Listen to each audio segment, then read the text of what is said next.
Hello everyone, আসসালামু আলাইকুম। ছোট বড় সকলের বায়না মেটাতে ক্রিপসি এই চিকেন পপকর্নগুলো বানিয়ে দিতে পারেন। এই চিকেন পপকর্ন অনেকটাই ক্রিপসি আর স্বাদে অতুলনীয়। চিকেন পপকর্ন বানানোর জন্য আমি মুরগির বুকের মাংস নিয়েছি 2 পিস।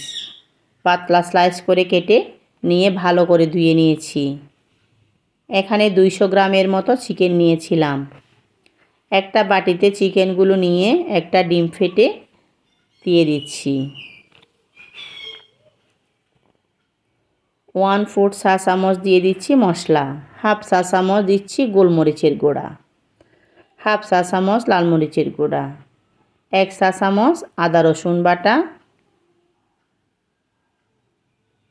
1/4 চা চামচ হলুদ গুঁড়া, 1 চা চামচ দিয়ে দিলাম সয়া সস, আর এক টুকরো লেবুর স্লাইস কেটে কয়েক ফোঁটা রস দিয়ে দিচ্ছি। এবার সব উপকরণ একসাথে মিশিয়ে নিচ্ছি।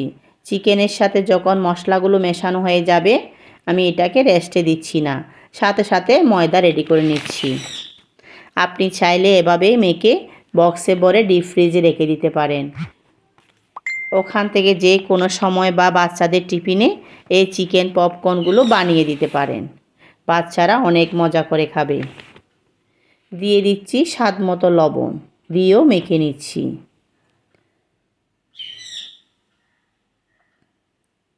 অন্য একটা বাটিতে নিচ্ছি 1 কাপ ময়দা, 2 চা চামচ দিচ্ছি কর্নফ্লাওয়ার, 1/4 চা চামচ গোলমরিচের গুঁড়া, 1 চা চামচ লাল মরিচের গুঁড়া দিয়ে একটু মিশিয়ে নিচ্ছি। স্বাদ মতো লবণ, 1/4 চা চামচ চিলি ফ্লেক্স দিয়ে সব উপকরণ একসাথে ভালো করে মিশিয়ে নিচ্ছি।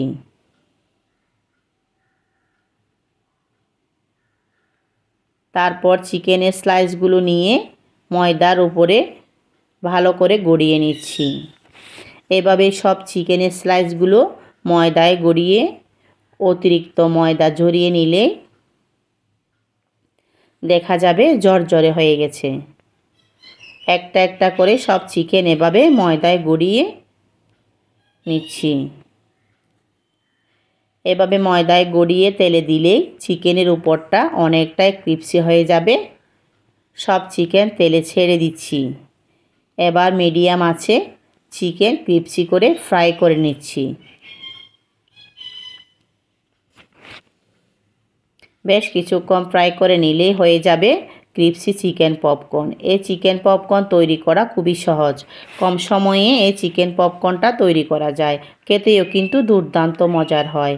রেসিপিটি ভালো লাগলে আমার পেজে একটা লাইক, কমেন্ট করে চ্যানেলটি সাবস্ক্রাইব করে পাশে থাকবেন। এতে করে আমার কোনো রেসিপি দেওয়ার সাথে সাথে নোটিফিকেশন পেয়ে যাবেন। এই পপকর্ন বাইরের অংশ অনেক ক্রিপসি আর ভেতরের অংশ অনেকটাই সফট। চিকেন পপকর্নগুলো মিউনিস, টমেটো সস বা গ্রিন চিলি সস দিয়ে খেতে দুর্দান্ত লাগে। আমি এখানে গ্রিন চিলি সস দিয়ে সার্ভ করেছি। সবাই খুব ভালো থাকবেন। আল্লাহ হাফেজ।